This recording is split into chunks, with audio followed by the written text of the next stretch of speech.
अस्सलामु अलैकुम वरहमतुल्लाहि वबरकातुहू। अज़ीज़ दोस्तों, प्यारे बच्चों, मैं मोहम्मद शहजाद खान आप तमाम ही का अपने चैनल एस के एडुविज़न में खैर मकदम करता हूँ। आप तमाम ही का तहे दिल से इस्तक़बाल करता हूँ। बहुत उम्मीदों के बाद, बहुत इंतज़ार के बाद फाइनली NTA ने आपका एक मॉडल पेपर तैयार कर दिया है। और पेपर जो तैयार किया है, आप जो एग्ज़ाम देने वाले हो, उसका नाम है CUET 2022। दोस्तों, आप जो एग्ज़ाम देने वाले हो CUET का, ये पहली बार होने वाला है। इससे पहले इसी एग्ज़ाम को CUCET के नाम से जाना जाता था, लेकिन अब आप दे रहे हो CUET common university entrance test आप देने वाले हैं।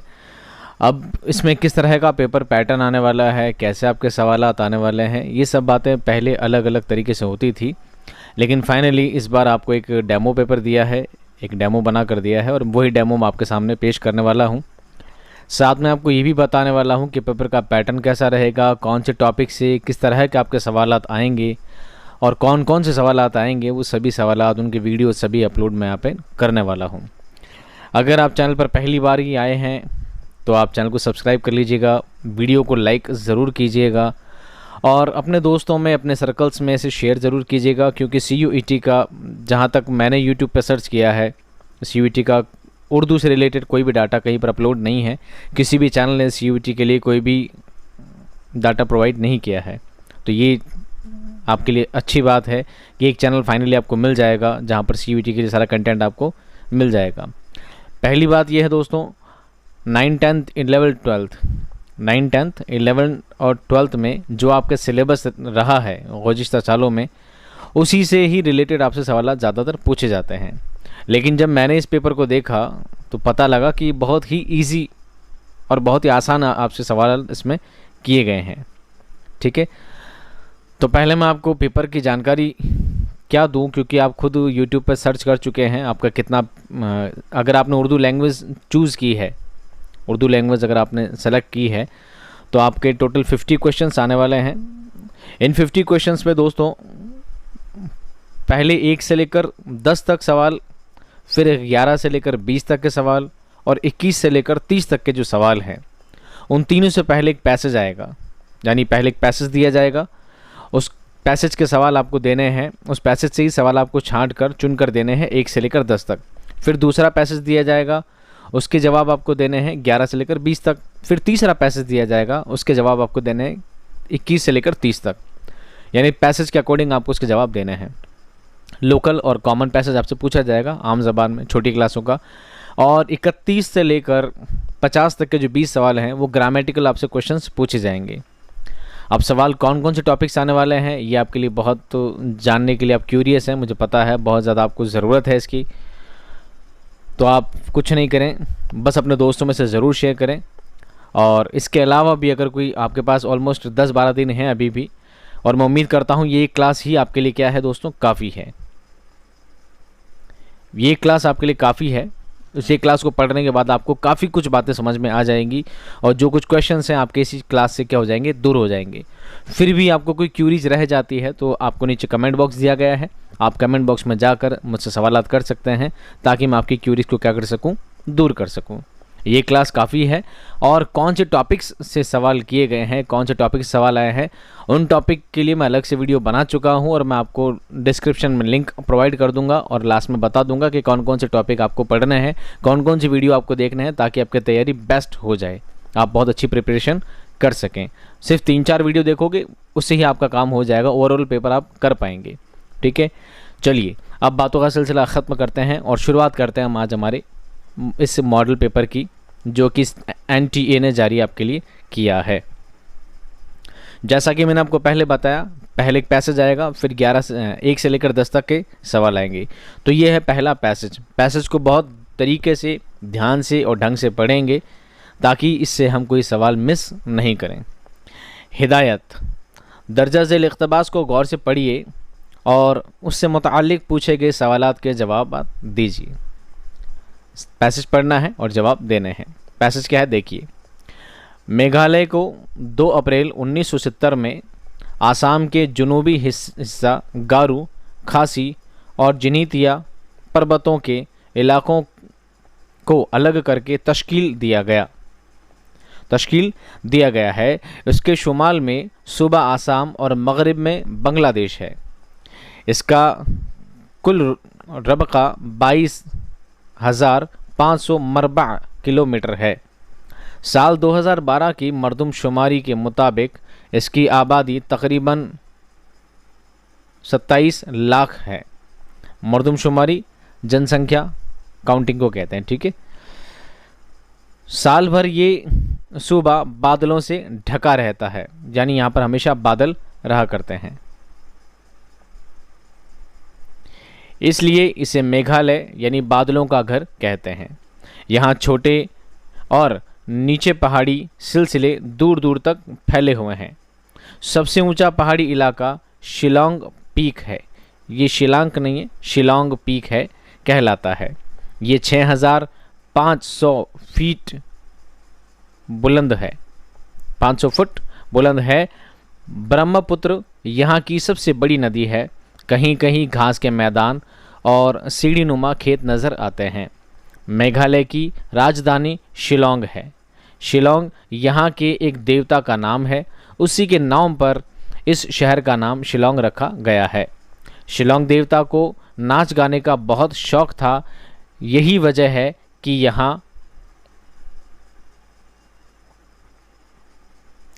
यहाँ के बाशिंदे आज भी रक़्स व सुरूर के दिलदादा हैं। शिलोंग को पहाड़ों की मलिका भी कहा जाता है। ये शहर कदीम और जदीद तहजीब का संगम है। यहाँ अंग्रेज़ी लिबास के साथ आदिवासियों की रंगीन और ढीली पोशाकें भी देखी जा सकती हैं। क्रिकेट, पोलो और गोल्फ यहाँ के पसंदीदा खेल हैं। हफ्ते के दिन यहाँ घोड़ों की रेस होती है। यहाँ बोटैनिकल गार्डन बहुत मशहूर है, जिसमें दुनिया भर के तकरीबन सभी किस्म के पौधे लगाए गए हैं। इसके करीब वार्ड लेक नाम की एक झील है, जो घोड़े की नाल के मुशाबह है, यानी उसके जैसी है।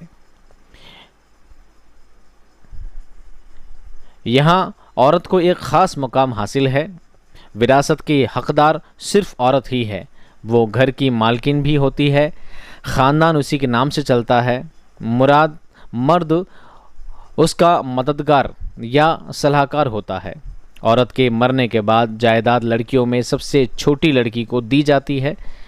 बाज़ारों में भी खरीदो फरोख्त का काम औरतें ही करती हैं।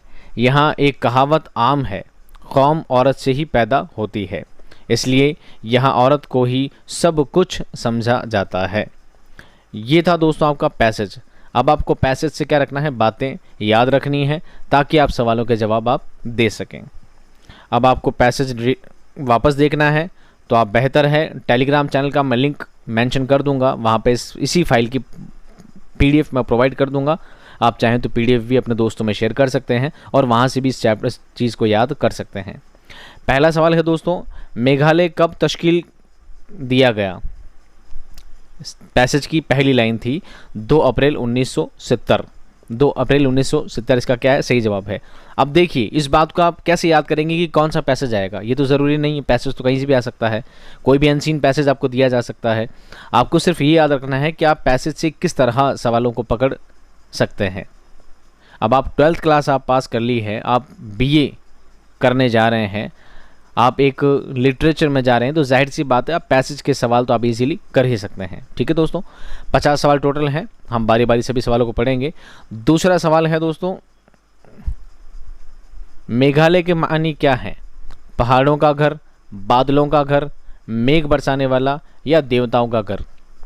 तो एक लफ्ज़ होता है हिंदी में दोस्तों मेघ। क्या होता है? मेघ। मेघ का मतलब क्या होता है दोस्तों? बादल। क्या होता है? बादल।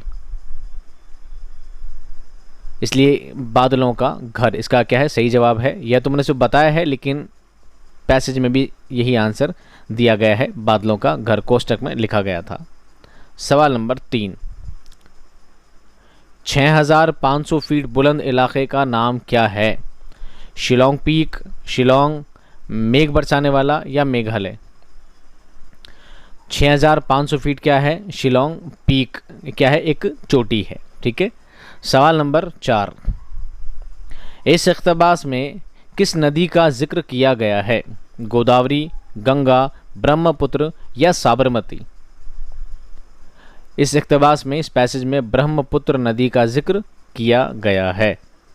अब ये पैसेज के ही अकॉर्डिंग सवाल के जवाब हैं, इसलिए समझाने की इसमें कोई चीज़ नहीं है कि हम उसको डिटेल में समझाएं। लेकिन हाँ, ग्रामेटिकल अगर कोई चीज़ आएगी तो बेशक हम आपको पूरा डिटेल में बात समझाएंगे। कोई भी सवाल आपका छोड़ेंगे नहीं जो आपके समझ से परे चला जाए। सवाल नंबर 5 है, मेघालय की राजधानी का नाम किस देवता के नाम पर रखा गया है? ब्रह्मा, हमराज, हिमराज, शिलोंग या पर्वतेश्वर? सही जवाब क्या है दोस्तों? शिलोंग है, और शिलोंग के नाम पे ही शिलोंग जगह का नाम रखा गया था, और शिलोंग क्या इसकी राजधानी है। सवाल नंबर 6, दिलदादा के मानी क्या हैं? अब हो सकता है दिलदादा का मतलब आपको नहीं आता हो, लेकिन जब आप पैसेज को वापस पढ़ेंगे तो आपको पता लगेगा कि वो लोग नाच और रक्स के दिलदादा थे। क्या थे? नाच और रक्स के दिलदादा थे। यानी मज़ेदार थे? नहीं थे। मशहूर थे? नहीं थे। बुलंद थे? नहीं थे। बल्कि नाच और रक्स के क्या थे? शौकीन थे। क्या थे दोस्तों? शौकीन थे। नाच और रक्स के क्या थे दोस्तों? शौकीन थे। ठीक है। पैसेज पढ़ेंगे तो आपको उनका आंसर मिल जाएगा। सवाल नंबर 7, क़दीम और जदीद आपस में हैं। क़दीम का मतलब होता है पुराना। क़दीम का मतलब क्या होता है दोस्तों? पुराना। जदीद का मतलब होता है नया। जदीद का मतलब होता है नया। क़दीम का मतलब होता है हिंदी में प्राचीन। क्या होता है? प्राचीन। और जदीद का मतलब होता है नवीन। क्या होता है? नवीन। तो प्राचीन और नवीन एक दूसरे के क्या हैं? मुज़क्कर और मुअन्नस हैं, वाहिद जमा है, मुतज़ाद है या अल्फाज मानी है? अल्फाज मानी तो नहीं है। क़दीम का मतलब जदीद नहीं होता है, बिल्कुल नहीं होता है। मुज़क्कर मुअन्नस यानी स्त्रीलिंग और पुल्लिंग है? नहीं है। वाहिद और जमा एक वचन बहुवचन है, क़दीम एक वचन है और जदीद बहुवचन है? नहीं, ये भी नहीं है। बल्कि क्या एक दूसरे के मुतज़ाद हैं। क्या है? मुतज़ाद है, एक दूसरे के विलोम शब्द हैं, एक दूसरे के क्या हैं दोस्तों? ऑपोजिट वर्ड्स हैं। क्या है? एक दूसरे के ऑपोजिट वर्ड्स हैं। तो क़दीम और जदीद आपस में एक दूसरे के ऑपोजिट वर्ड्स हैं। अब ऑपोजिट वर्ड्स की बहुत सारी तादाद है। अगर आपको बताने बैठ जाएं, सिखाने बैठ जाएं तो हज़ारों की तादाद में कितने याद कराएं। लेकिन ऑपोजिट वर्ड्स के लिए एक वीडियो बना रखा है ऑलरेडी, रीच के नाम से। आप वो वीडियो देख लीजिएगा। उसमें बहुत इंपॉर्टेंट सेलेक्टिव जो एग्ज़ाम में आने के बहुत ज़्यादा चांसेस हैं वो छांट कर उसमें आपको बताए गए हैं। अगर आप वो एक वीडियो देख लेंगे आधे घंटे का तो आपको काफ़ी सारी चीज़ उससे याद होने में सहायता होगी, आपको काफ़ी हेल्पफुल होगा। सवाल नंबर 8, मालकिन का मुज़क्कर है। मालकिन मुअन्नस है, इसका मुज़क्कर यानी ये स्त्रीलिंग है, इसका पुल्लिंग क्या होगा? मालिकों, मिल्कियत, मल्लिका या मालिक? मालिकों, मिल्कियत, मल्लिका कुछ नहीं होगा। मालकिन का मुज़क्कर क्या होगा दोस्तों? मालिक होगा। क्या होगा? मालिक होगा। ठीक है, इसका क्या होगा? मुज़क्कर मालिक होगा। सवाल नंबर 9, मेघालय में औरत के मरने के बाद जायदाद किसको दी जाती है? बड़ी लड़की को, छोटी लड़की को, बड़े लड़के को या छोटे लड़के को? याद करने की चीज़ नहीं है, पैसेज में लिखा है, वहीं से देखकर पढ़ना है और वहीं से जवाब देना है। किसको दी जाती है दोस्तों? छोटी लड़की को। तो दूसरा क्या होगा इसका सही जवाब होगा। सवाल नंबर 10, कौम औरत से ही पैदा होती है, ये जुमला है? मुहावरा, कहावत, तशबीहा या रोज़मर्रा? रोज़मर्रा नहीं है, तशबीहा भी नहीं है, या तो कहावत है या फिर मुहावरा है। लेकिन मुहावरे की खासियत, मुहावरे के आखिर में क्या आता है दोस्तों? ना मसदर आता है। मुहावरा में ना मसदर आता है। मुहावरा जब भी कोई बोला जाता है तो आखिर में ना लफ्ज़ आता है, और यहाँ पर आखिर में ना लफ्ज़ नहीं है। और पैसेज में भी क्या बताया गया है कि उस शहर की, शिलोंग की कहावत है।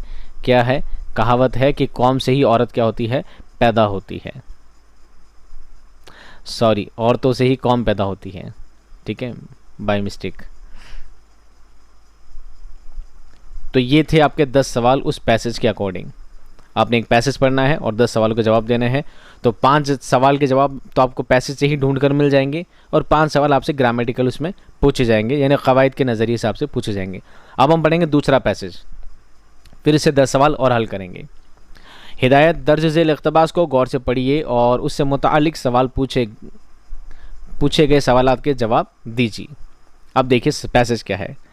अगर ये देखना हो कि उस ज़माने में फूल वालों की सैर कैसी होती थी तो ज़रा आंखें बुलंद कर लीजिए, मैं दिखाई देता हूँ। क़िले वालों की ये हालत थी गोया शादी रची हुई है। चूड़ी वालियाँ बैठी धानी चूड़ियाँ पहना रही हैं। रंगरेज ने सुर्ख दुपट्टे रंग रही हैं। कहीं मेहंदी पिस रही है, कहीं कढ़ाइयाँ निकाली जा रही है। कहाँ का खाना कहाँ का सोना, इसी गड़बड़ में रात के 12 बजा दिए, कोई 2 बजे होंगे। सवारी का बिगुल हुआ। क़िले के लाहौरी दरवाज़े के सामने नौबत खाने से मिला हुआ जो मैदान है उसमें सवारियां आगे आ लगी। 3 सवा 3 बजे होंगे कि पहली रथ रवाना हुई। आगे आगे रथ, उनके पीछे दूसरी सवारियां।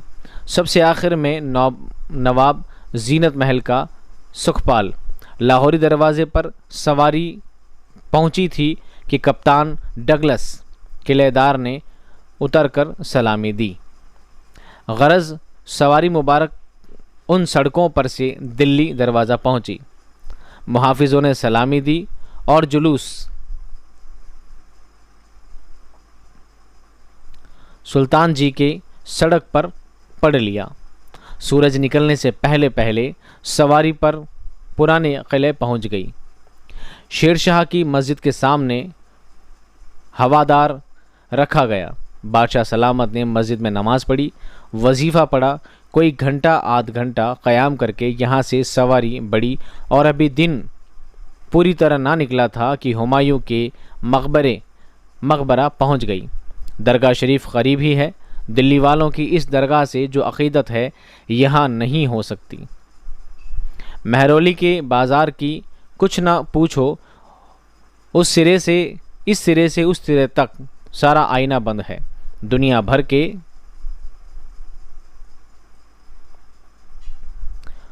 सौदे वालों की दुकानें लग गई थीं। मेवे, मिठाइयाँ और खिलौनों से बाज़ार पटा पड़ा था। एक तरफ हलवाइयों के यहाँ पूरियाँ, कचौरियाँ, ब्योड़ियाँ, सिहाल और अंदर से तले जा रहे थे, तो दूसरी तरफ कबाबों, पराठों, बिरयानी, मतंजन की खुशबू से सारा बाज़ार महक रहा था। गाहक की टूटे पड़े हैं। लिया, खाया, पीते वहीं फेंक आगे बढ़े। पनवाड़ी की दुकान पर पहुँचे। बी पनवाड़न है कि बालों में तेल डाले, कंघी किए, आँखों में सुरमा लगाए, दांतों में मिस्सी मले, बड़े ठाठ से बैठी पान बना रही हैं। यार लोगों ने पान खा लिए, खुद खाए, दूसरों को खिलाए, पीक थूकी आगे बढ़े।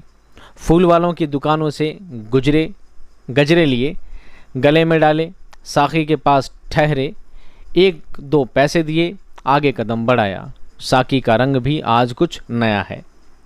अब ये टेढ़े बाके और ना जाने कहाँ कहाँ से पैसेज आपको उठा कर दिए जा सकते हैं और इनसे ही सवालों को चुना जाएगा। आपसे उठ पटांग सवाल आपसे पूछे जाएंगे ताकि आप क्या रहें, कंफ्यूज रहें।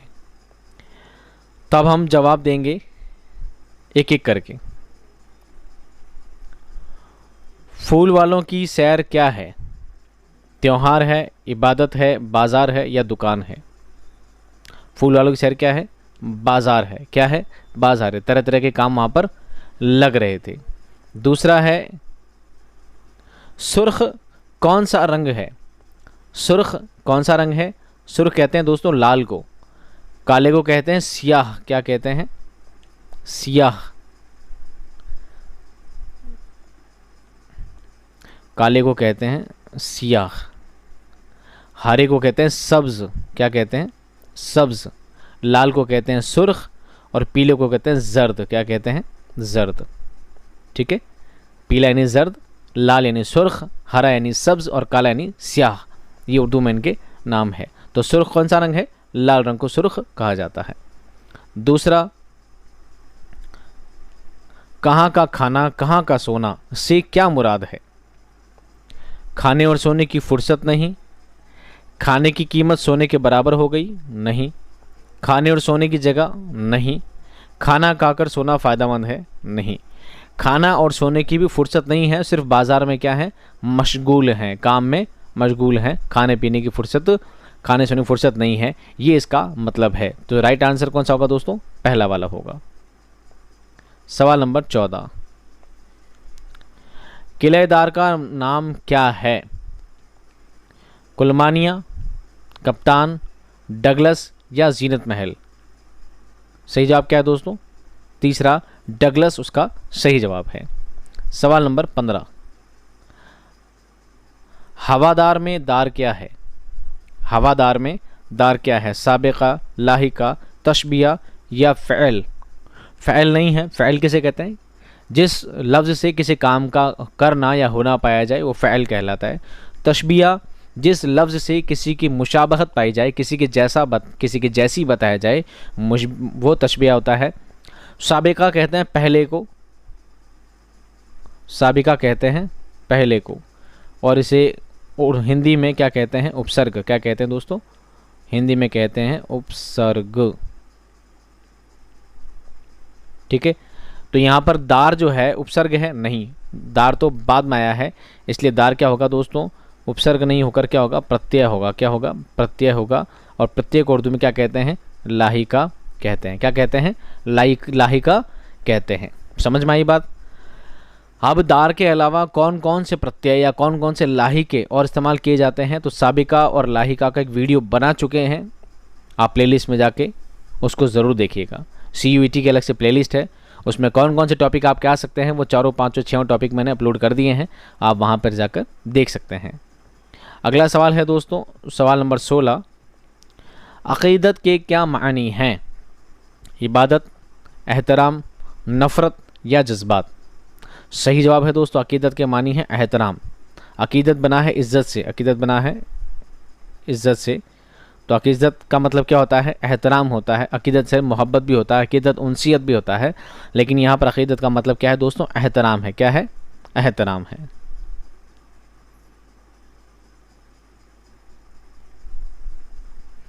अगला सवाल है, हुमायूं का मकबरा के मानी हैं?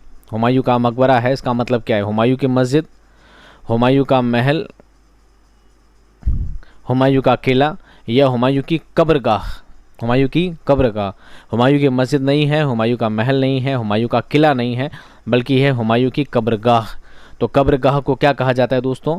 मकबरा कहा जाता है। क्या कहा जाता है? मकबरा कहा जाता है। किसे?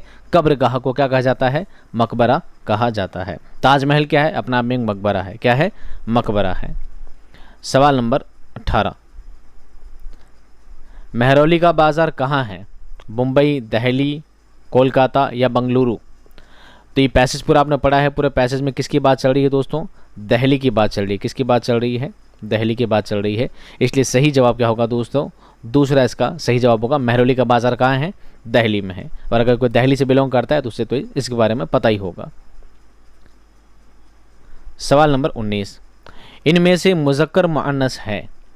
मुज़क्कर मुअन्नस से मुराद क्या है दोस्तों? स्त्रीलिंग और पुल्लिंग है। इनमें से कौन से लफ्ज़ हैं जो आपस में क्या है? स्त्रीलिंग है और आपस में क्या है? पुल्लिंग है। कौन से हैं? पूरियाँ और कचौरियाँ स्त्रीलिंग पुल्लिंग है? बिल्कुल नहीं है। यार और लोग नहीं है। पनवाड़ी और पनवाड़न, पनवाड़ी का या छूट गया शायद, पनवाड़ी और पनवाड़न, साखी और हलवाई नहीं है। सही जवाब क्या है दोस्तों? तीसरा। कौन सा है? तीसरा है। पनवाड़ी और पनवाड़न आपस में क्या है? मुज़क्कर मुअन्नस है, एक दूसरे के स्त्रीलिंग पुल्लिंग है। ठीक है, जेंडर्स हैं। सवाल नंबर 20, मेवे का वाहिद क्या है? मेवे का वाहिद क्या है? मेव, मेवा, मेवी या मेवो? मेवा इसका क्या होगा? वाहिद होगा। और मेवा का जमा क्या होगा? मेवे हो जाएगा। क्या हो जाएगा दोस्तों? मेवे हो जाएगा। ठीक है। सवाल नंबर 21, पढ़ने से पहले क्या पढ़ेंगे? पैसेज पढ़ेंगे, फिर जाकर उसके जवाब देंगे। पैसेज क्या है? आइए डिटेल से पढ़ते हैं। हिदायत, दर्ज झेल इक़्तिबास को गौर से पढ़िए और उससे मुतालिक सवाल पूछे गए सवालात के जवाबात दीजिए। जिस तरह गांव में तकरीबन हर अनपढ़ देहाती मजदूर या काश्तकार, काश्तकार कहते हैं दोस्तों किसान को, किसे कहते हैं? किसान को। काश्तकार होने के साथ साथ हकीम होता है, हकीम कहते हैं डॉक्टर को। उसी तरह शहर में हर पढ़ा लिखा शहरी तालिब इल्म या क्लर्क होने के अलावा अखबार बीन होता है। क्या होता है? अखबार बीन होता है, अखबार पढ़ने वाला। मगर अखबार बीनों की भी जमातें हैं, कैटेगरीज़ हैं। पहली जमात, पहली कैटेगरी उन अशखास की है जो वक्तन फ़वक्तन यानी टाइम टू टाइम मियाँ फ़ज़ल करीम के बुक डिपो के सामने आ खड़े होते हैं। अस्सलामु अलैकुम, खैर व आफ़ियत जैसी रस्मी गुफ्तगू के बाद यानी बातचीत के बाद मालिक दुकान के कारोबार में सतही दिलचस्पी का इजहार करके साबित करने की कोशिश करते हैं कि उन्हें फ़ज़ल बुक डिपो निहायत अजीज़ है, बहुत ही प्यारा है। उसके बाद अखबार तो रसाइल उठा कर यूँ पढ़ना शुरू करते हैं गोया फ़ज़ल बुक डिपो नहीं बल्कि पब्लिक लाइब्रेरी है।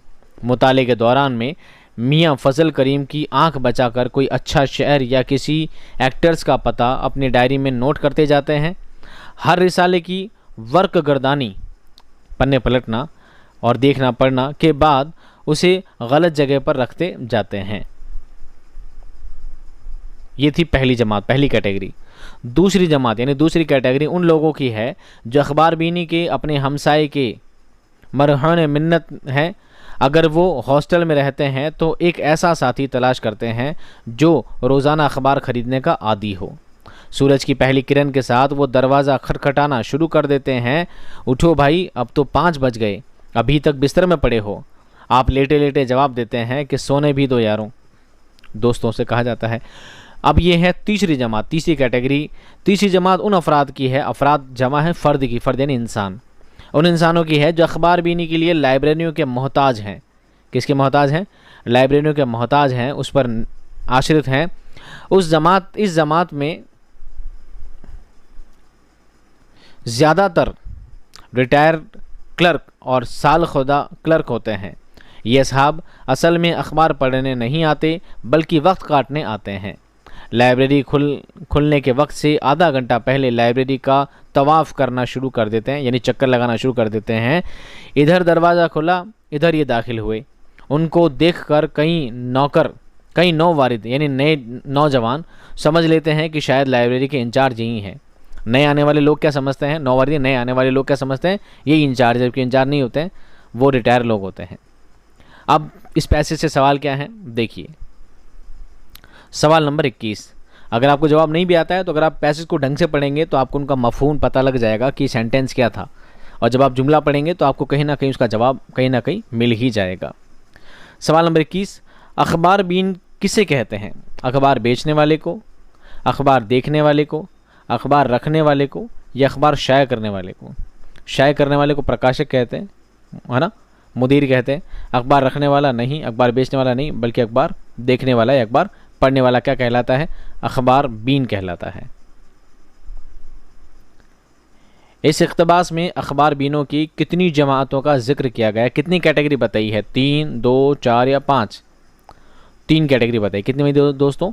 3 कैटेगरी बताई अखबार पढ़ने वालों की, अखबार देखने वालों की।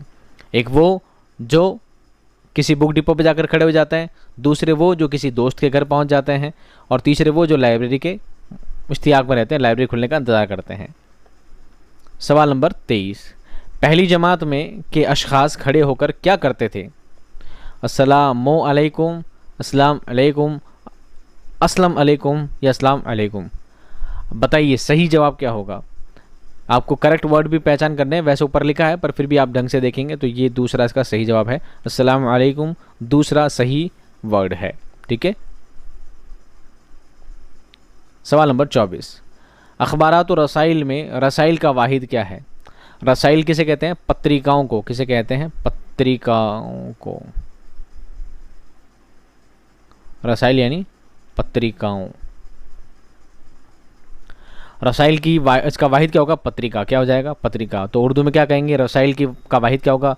रसीला, रिसाला, रिसा या अरसल।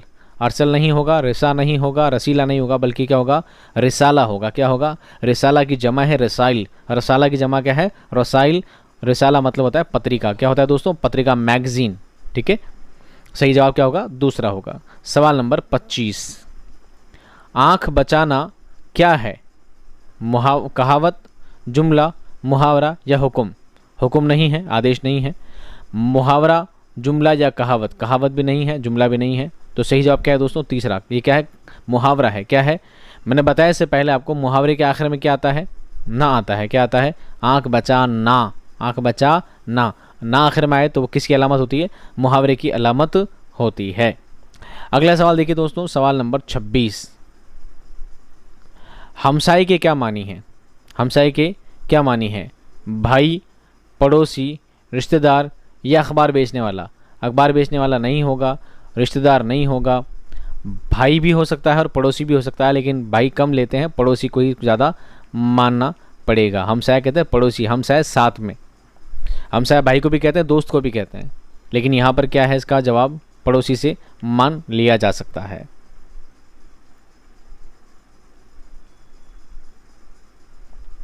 भाई भी इसका करेक्ट आंसर हो सकता है, दोस्त वाला भी हो सकता है, ठीक है, और पड़ोसी भी हो सकता है। रोज़ाना अखबार ख़रीदने का आदी हो से क्या मुराद है, अखबार ख़रीदने की आदत हो, अखबार ख़रीदने का शौक़ हो, अखबार पढ़ने का शौक़ हो, या अखबार ख़रीदने से परहेज़ हो। परहेज़ तो होगा ही नहीं, शौक़ होगा ही नहीं, या तो आदत पढ़ने की हो या ख़रीदने की हो। अखबार ख़रीदने का आदी हो, इसका मतलब है अखबार ख़रीदने की आदत हो, इसका मतलब क्या, अखबार ख़रीदने की आदत हो। एक इसका सही जवाब होगा।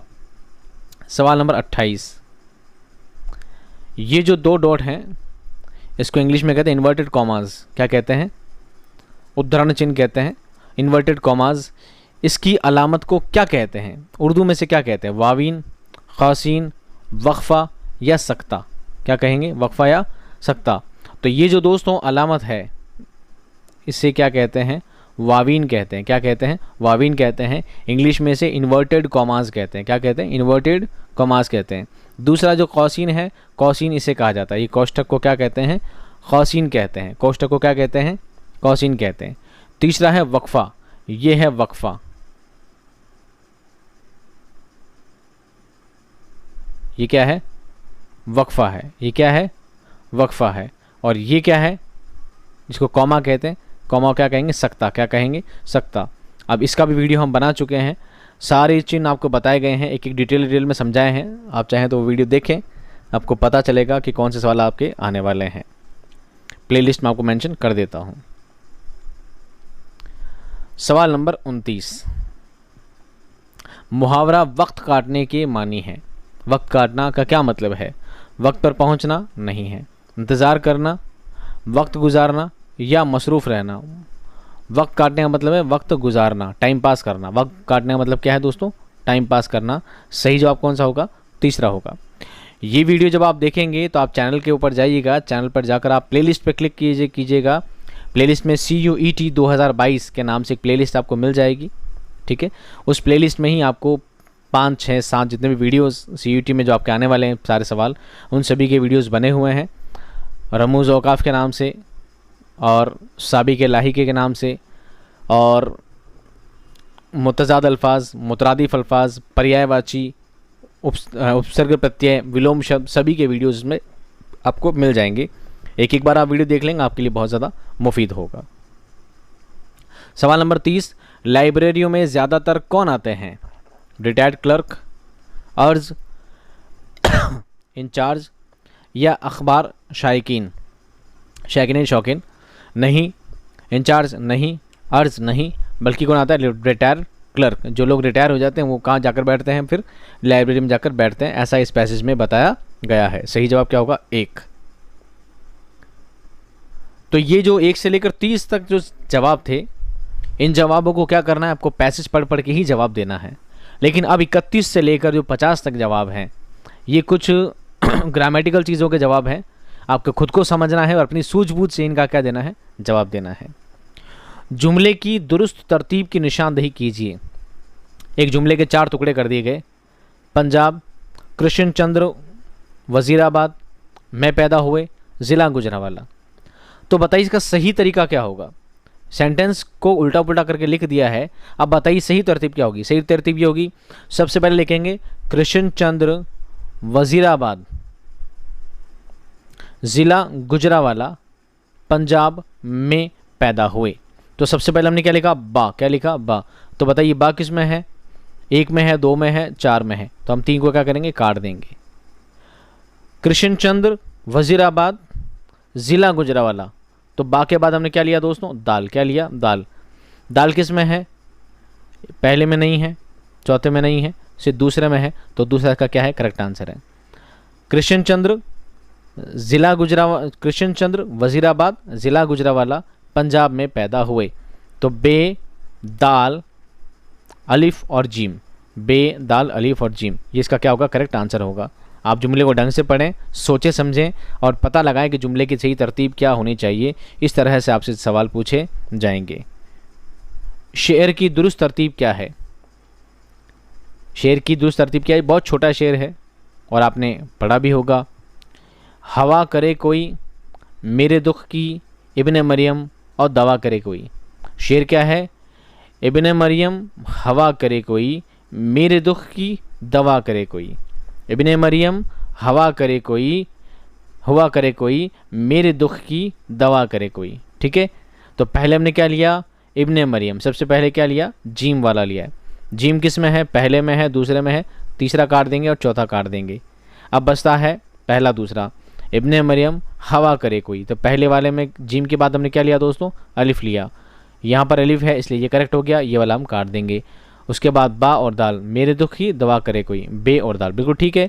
तो पहला इसका क्या होगा दोस्तों, करेक्ट आंसर होगा। छोटे छोटे शेर जो आपने कभी पढ़े होंगे वो भी इसमें शामिल किए जा सकते हैं। खाली जगह पुर कीजिए। नज़्म के मानी हैं खाली जगह, तरतीब, आराइश। नज़्म किसे कहते हैं, तो नज़्म की पूरी बड़ी बार जब तारीफ़ पढ़ेंगे तो आपको पता लगेगा कि नज़्म की तारीफ़ में कौन सा लफ्ज़ नहीं आता। एहतमाल आता है, नहीं आता है। एहतमाम आता है, नहीं आता। इल्तिज़ाम आता है, नहीं आता। बल्कि क्या आता है, इंतज़ाम आता है। नज़्म व ज़ब्त, आपने लफ्ज़ सुना होगा। नज़्म का मतलब क्या होता है दोस्तों, मैनेजमेंट। क्या होता है, मैनेजमेंट। मैनेजमेंट जिसको हिंदी में क्या कहते हैं, व्यवस्था। क्या कहते हैं, व्यवस्था। तो यहाँ खाली जगह में क्या आएगा, इंतज़ाम। क्या आएगा, इंतज़ाम। ठीक है, खाली जगह में कौन सा आएगा, चौथा आएगा। सवाल नंबर 34, गज़ल किस ज़बान का लफ्ज़ है। उर्दू का, फ़ारसी का, अरबी का या तुर्की का। गज़ल लिखी उर्दू में जाती है, बात ठीक है, लेकिन आप उर्दू के चक्कर में रहना मत, फ़ारसी के चक्कर में रहना मत, तुर्की के चक्कर में मत रहना, बल्कि सही जवाब क्या है दोस्तों, अरबी ज़बान का। गज़ल कहाँ से निकली है दोस्तों, अरबी ज़बान से निकली है। और गज़ल अरबी ज़बान का लफ्ज़ है जिसका लग़वी माना है औरतों की बातें करना या औरतों के बारे में बातें करना, ये इसका लग़वी माना है। और गज़ल कौन सी ज़बान का लफ्ज़ है, अरबी ज़बान का लफ्ज़ है। ये टॉपिक भी पढ़ा चुके हैं, आप चाहें तो इनको भी प्ले लिस्ट में देख सकते हैं।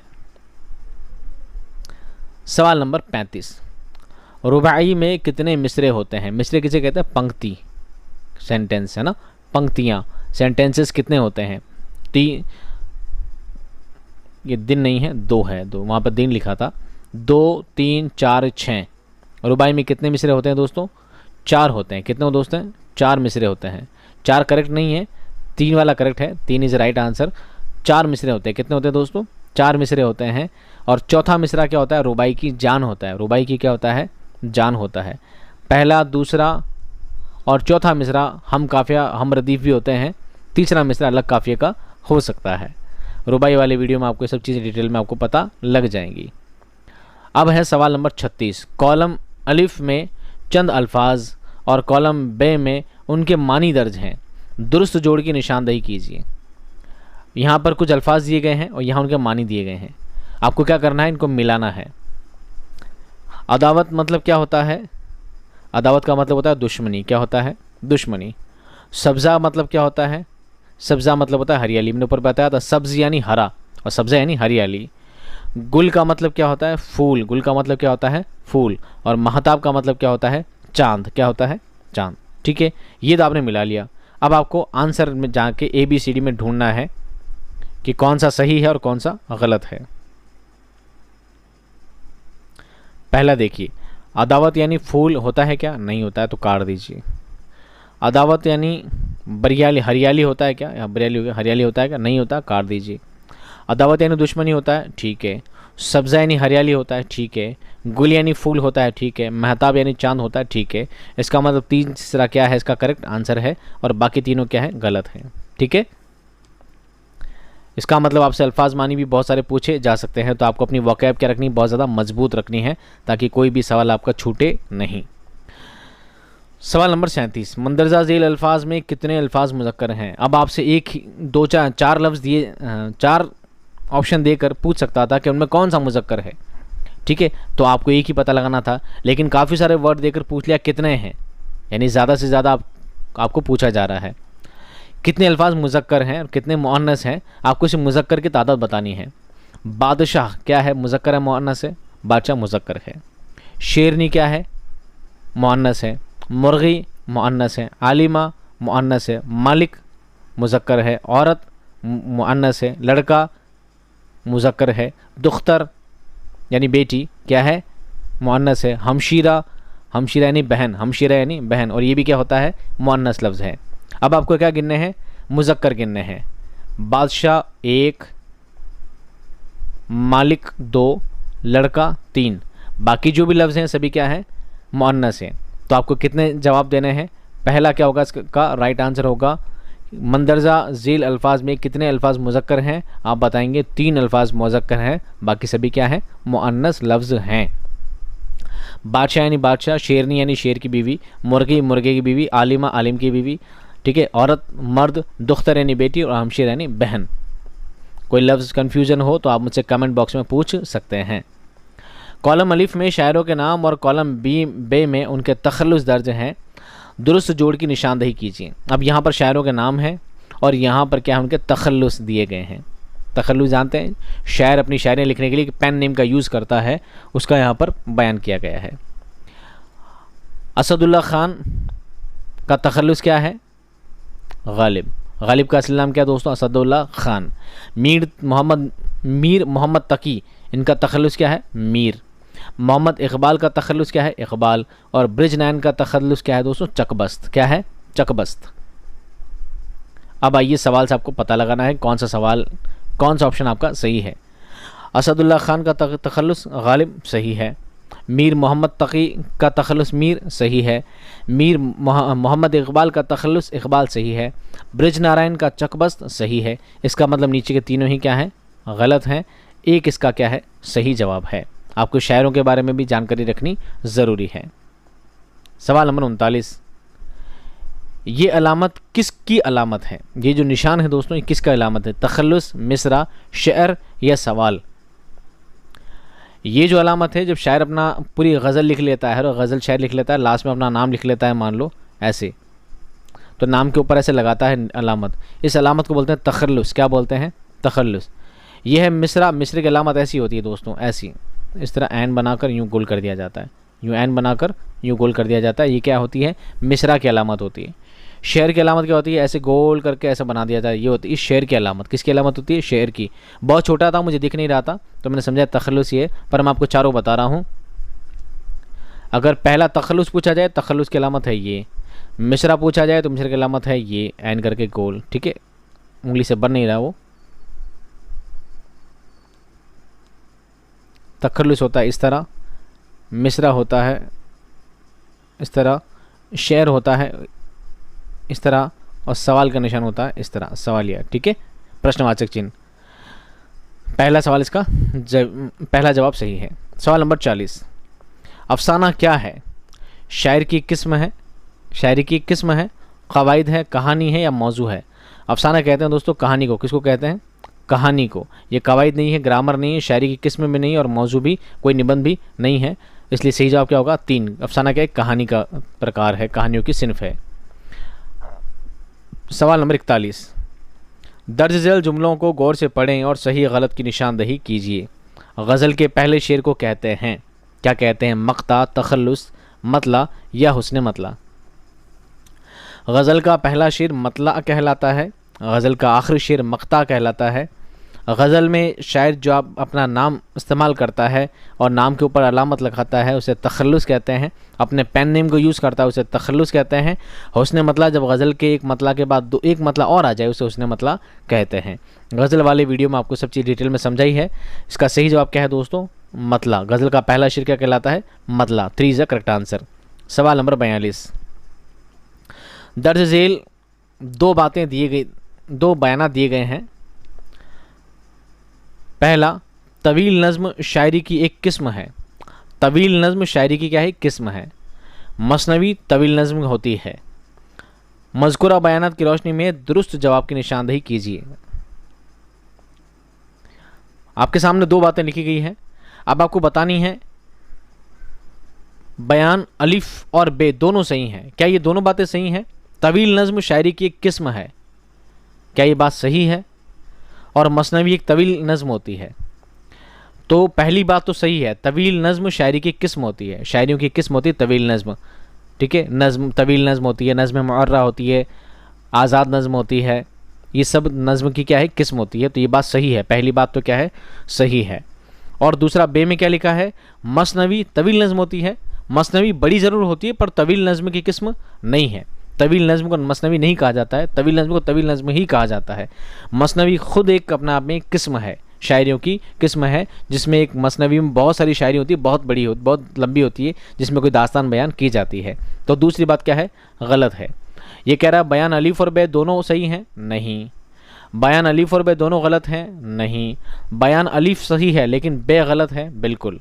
बयान अलीफ सही है और बे क्या है? गलत है। इसलिए क्या होगा? तीसरा जवाब इसका सही होगा। मसनवी तवील नज़्म नहीं होती है, मसनवी खुद एक सिन्फ होती है और तवील नज़्म अलग सिन्फ होती है। हालांकि मसनवी बहुत बड़ी होती है, ये बात सही है।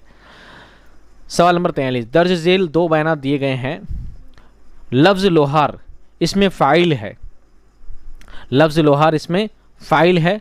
काम की मुनासबत से दिया गया नाम इसमें फ़ाइल कहलाता है। मज़कूरा बयानात की रोशनी में दुरुस्त जवाब की निशानदेही कीजिए। एक लफ्ज़ है लोहार। क्या लफ्ज़ लोहार इसमें फ़ाइल है? इसमें फ़ाइल कहलाता है? बिल्कुल। काम करने वाले की निस्बत से जो नाम रख दिया जाता है, सोने का काम करने वाला सुनार, लोहे का काम करने वाला लोहार, वो इसमें फ़ाइल कहलाता है। बिल्कुल सही है। तो पहली बात क्या है? करेक्ट है। काम की निस्बत से दिया गया नाम इसमें फ़ाइल कहलाता है, बात सही है। बिल्कुल, ये भी करेक्ट है। पहली और दूसरी दोनों बात क्या है? करेक्ट है। तो हम क्या बताएंगे? जवाब बयान अलीफ और बे दोनों सही हैं। बिल्कुल, पहला ही इसका आंसर है। दोनों बयान क्या है? बिल्कुल सही है। पहला इसका आंसर करेक्ट है। सवाल नंबर 44। दर्ज झेल 2 बयान दिए गए हैं। सफ़रनामे में किसी शख्स का खाका पेश किया जाता है? नहीं। सफ़रनामे में किसी शख्स का खाका पेश नहीं किया जाता। किसी शख्स का खाका पेश करने को खाका ही कहते हैं। क्या कहते हैं? खाका ही कहते हैं। सफ़रनामे में सफ़र का हाल बयान किया जाता है। बिल्कुल, सफ़रनामे में किसी सफ़र का हाल अहवाल बयान किया जाता है। तो पहली बात तो गलत है, सफ़रनामे में खाका बयान नहीं किया जाता, खाका अलग से सिन्फ होती है। सफ़रनामे में सफ़र का हाल बयान किया जाता है। दूसरी बात क्या है? सही है। तो अब आपको क्या करना है? जवाब देना है। क्या जवाब देंगे? बयान अलिफ सही है? नहीं। बयान अलिफ गलत है और बयान बे क्या है? सही है। इसलिए चौथा इसका जवाब क्या होगा? सही होगा। पहला बयान सही है, सफ़रनामे में किसी शख्स का खाका पेश किया जाता है, गलत बात है। सफ़रनामे में सफ़र का हाल बयान किया जाता है, ये बात सही है। इसलिए चौथा जवाब इसका क्या होगा? सही होगा। सवाल नंबर 45। सवाल नंबर 45। पंखुड़ी नाजुकी उसके लब की क्या कहिए, पंखुड़ी एक गुलाब की सी है, इस शेर में है, क्या है? इस्तिआरा है, तशबीहा है, तो आरिज़ा है या तलमी है? इस शेर में क्या है दोस्तों? तशबीहा है। क्या है? तशबीहा। तशबीहा कहते हैं किसी चीज़ को किसी चीज़ के मुशाबे रखना, किसी चीज़ के जैसा बताना, तशबीहा कहलाता है। सनअत का भी वीडियो है, प्लेलिस्ट में आपको अवेलेबल है। आपको सनअत के बारे में भी जानकारी रखना ज़रूरी है। दूसरा इसका सही जवाब है। सवाल नंबर 46। खुश होने के लिए कौन सा मुहावरा दुरुस्त है? आवभगत करना? नहीं। आग भड़काना? नहीं। बगलें बजाना? नहीं। सांप सूंघना? नहीं। क्या हो सकता है? बगलें बजाना इसका सही जवाब हो सकता है। बहुत ज़्यादा खुश होना यानी बगलें बजाना। सवाल नंबर 47। शब का मुतरादिफ है, मुतरादिफ यानी क्या होता है, पर्यायवाची, शब का मुतरादिफ है। शब को और किस नाम से जाना जाता है, रात, शाम, दिन या सुबह। आपने सुना होगा शब्बा खैर, क्या सुना होगा, शब्बा खैर यानी गुड नाइट। तो शब को क्या कहते हैं दोस्तों, रात कहते हैं। क्या कहते हैं, रात कहते हैं। पहला इसका जवाब सही होगा। मुतरादिफ का वीडियो भी है, आप प्लेलिस्ट में ज़रूर देखें। दुश्वार का मुतरादिफ क्या है, दुश्वार का मुतरादिफ क्या है, जज्बा, जंग, मुश्किल या आसान। दुश्वार कहते हैं दोस्तों मुश्किल काम को, कि काम करना दुश्वार है यानी ये काम करना क्या है, मुश्किल है। तो तीसरा जवाब इसका क्या है, सही जवाब है। सवाल नंबर 49, सवाल नंबर 49, आज़ाद और गुलाम क्या हैं, मुतरादिफ हैं यानी पर्यायवाची शब्द हैं, मुज़क्कर मुअन्नस यानी स्त्रीलिंग पुल्लिंग है, मुतज़ाद एक दूसरे के विलोम शब्द हैं, या वाहिद जमा एक वचन बहुवचन है। आज़ाद और गुलाम दोस्तों क्या है, एक दूसरे के मुतज़ाद हैं, एक दूसरे के ऑपोजिट वर्ड्स हैं। कौन से वर्ड्स हैं, ऑपोजिट वर्ड्स हैं, एक दूसरे के विलोम शब्द हैं। तो तीसरा इसका जवाब क्या होगा, सही जवाब होगा। अब हम देखते हैं आज का हमारा आखिरी सवाल, सवाल नंबर 50। दर्ज झेल में से मुतज़ाद अल्फाज की निशानदही कीजिए। ऐसे अल्फाज देखने जो एक दूसरे के क्या हो, मुतज़ाद हो, एक दूसरे के विलोम शब्द एक दूसरे के ऑपोजिट हों। सूरज और खुर्शीद, सूरज और खुर्शीद दोनों एक ही होते हैं, ठीक है, सूरज को ही खुर्शीद कहा जाता है अरबी में। ख़ैल व ख़यालात नहीं।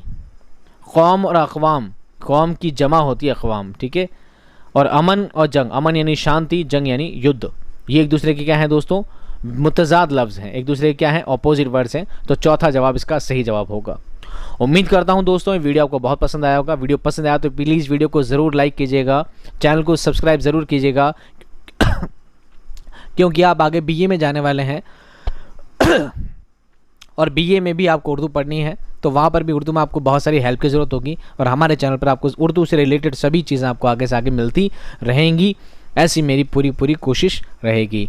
इस चैप्टर में, इस पूरे सवालात में सबसे ज़्यादा जो मैंने चीज़ पाई है, वाहिद जमा, मुज़क्कर मुअन्नस यानी एक वचन बहुवचन, स्त्रीलिंग पुल्लिंग, विलोम शब्द, पर्यायवाची यानी मुतरादिफ अल्फाज, मुतज़ाद अल्फाज, मुहावरे, कहावतें, ये चीज़ें बहुत ज़्यादा इसमें पूछी गई हैं।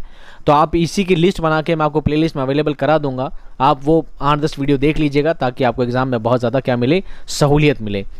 मैं मिलता हूँ आपको एक नेक्स्ट वीडियो में आपके शानदार रिजल्ट के साथ।